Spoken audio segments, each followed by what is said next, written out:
Title: Analytical Solution for an Under-Reinforced Beam. Civil Engineering Edge. Welcome to YouTube channel Civil Engineering Edge. Hello, welcome to Civil Engineering Edge. In this video, we will explore the analytical solution for an under-reinforced beam subjected to a moment M. We will derive key equations and explain the stress distribution step by step. Section 1. Introduction to under-reinforced beams. Display a visual of the beam section and stress distribution diagram. The beam is classified as under-reinforced when the tensile steel reaches its yield strength before the concrete reaches its ultimate strength in compression. This ensures ductile failure, which is preferred in structural design. Section 2. Force in concrete compression. Equation 1. The force in concrete compression is given by equals 0.44, 7 times 0.9 equals 0.402, where equals characteristic compressive strength of concrete, equals width of the beam, equals depth of the neutral axis. Highlighting the compressive stress block. Section 3. Lever arm calculation. Equation 2. The lever arm is given by equals 0.45, where D equals effective depth of the beam, X equals depth of neutral axis, showing lever arm distance in the stress diagram. Section 4. Moment equation. Equation 3. The applied moment M is given by substituting values of A and Z. M equals 0. For O2 FC UBX D0. Expanding the equation. M equals 0. For O2 FC UB DX 0.181 FC UBX2, which simplifies to the quadratic equation to 2.2 to 1 plus 5.488 M equals 0, solving for X. X equals 1.11 D plus SQ. Quadratic equation solution process asterisk hash hash asterisk asterisk. Section 5. Limiting the lever arm asterisk asterisk asterisk. Equation 4. Asterisk the lever arm should not exceed asterisk asterisk 0.95 D asterisk asterisk to ensure proper stress distribution. Z equals D times a left 0.5 plus SQ RT 0.5 frac K 0.9, right? Where equals /2. This is a standard expression given in design codes. Visualizing the maximum lever arm condition. Section 6. Finding the area of tension steel. Equation 5. The required area of tension steel is as equals M 0.87 FYZ, where equals yield strength of steel, Z equals lever arm. Reinforcement placement in the beam section. Section 7. Conclusion.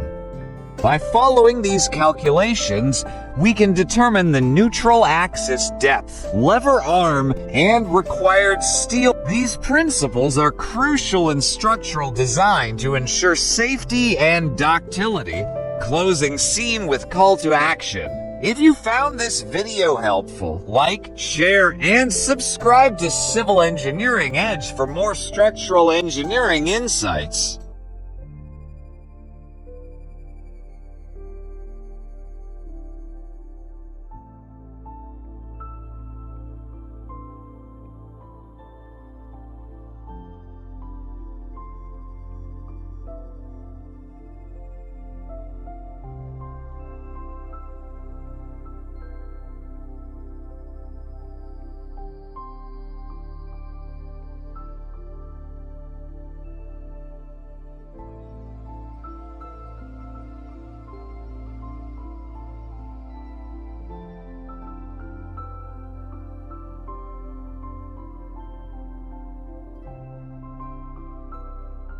Join me as I take on the challenge of designing the perfect singly reinforced rectangular beam and uncover the secrets behind it. Singly reinforced rectangular beams are a crucial component in structural engineering, and their design requires a deep understanding of the underlying principles.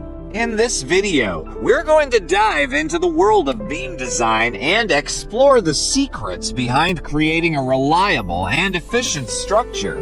When it comes to designing singly reinforced rectangular beams, engineers often face a multitude of challenges. One of the most significant hurdles is calculating the load capacity of the beam.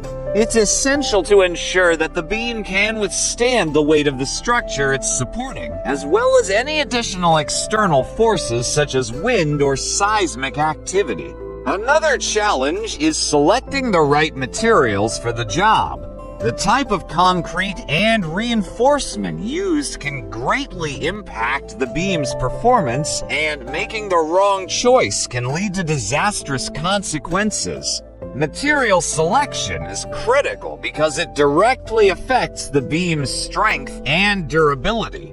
For instance, using high-strength concrete can increase the beam's load capacity, but it may also make it more prone to cracking.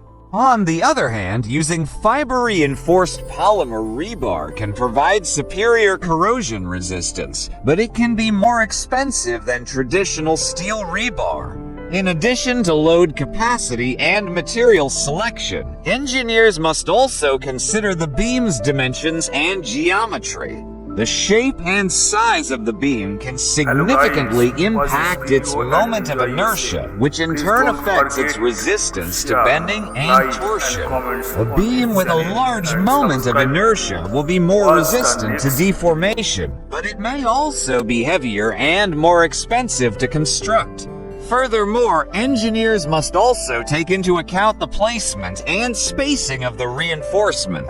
The reinforcement ratio, which is the ratio of the area of the reinforcement to the area of the concrete, plays a critical role in determining the beam's strength and ductility. A well-designed beam will have the right balance of reinforcement and concrete to provide optimal performance. The design process for singly reinforced rectangular beams involves a deep understanding of the underlying principles of structural engineering. It requires a thorough knowledge of the beam's moment of inertia, the placement and spacing of the reinforcement, and the selection of materials. By understanding these principles, engineers can create beams that are strong, durable, and efficient. At the heart of beam design is the concept of the moment of inertia. This mathematical formula describes the beam's resistance to bending and torsion, and it's a critical component in determining the beam's load capacity.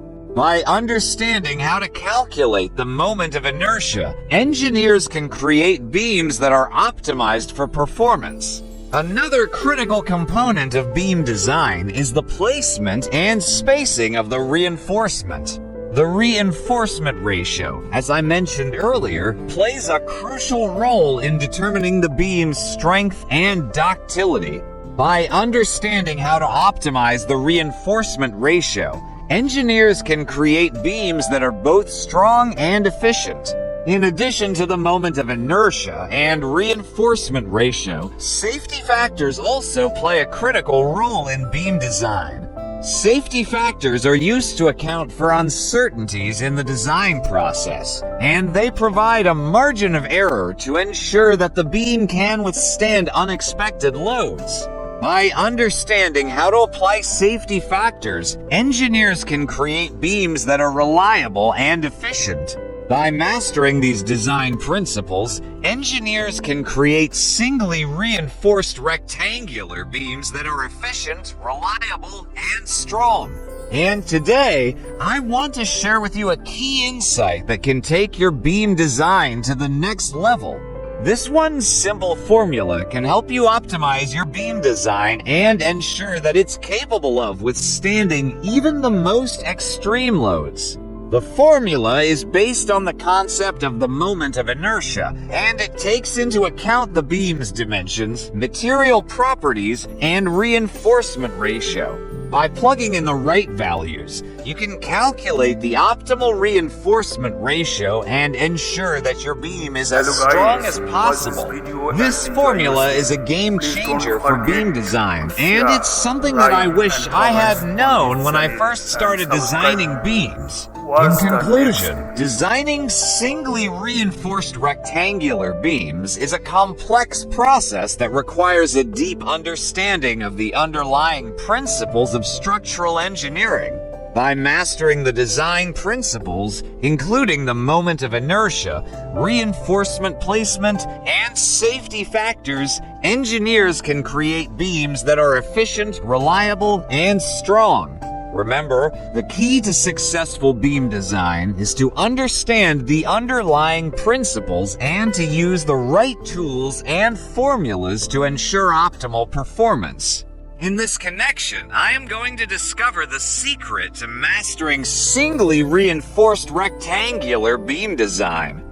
Thanks for watching, and I'll catch you in the next video.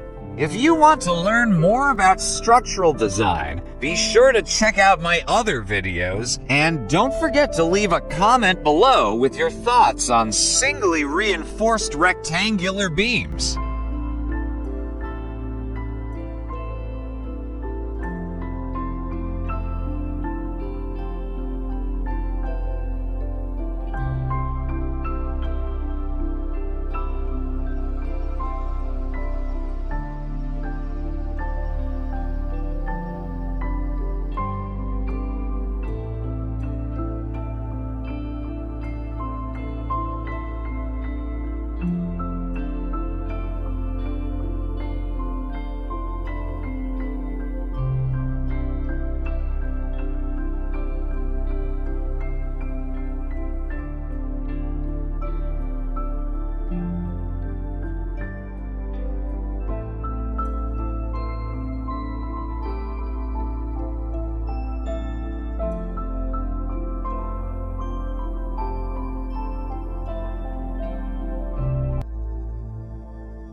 Hello guys, watch this video and enjoy yourself. Please don't forget to share, like and comments on this channel and subscribe to watch the next video.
Hello guys, watch this video and enjoy yourself. Please don't forget to share, like and comments on this channel and subscribe to watch the next video.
Hello guys, watch this video and enjoy yourself. Please don't forget to share, like and comments on this channel and subscribe to watch the next video.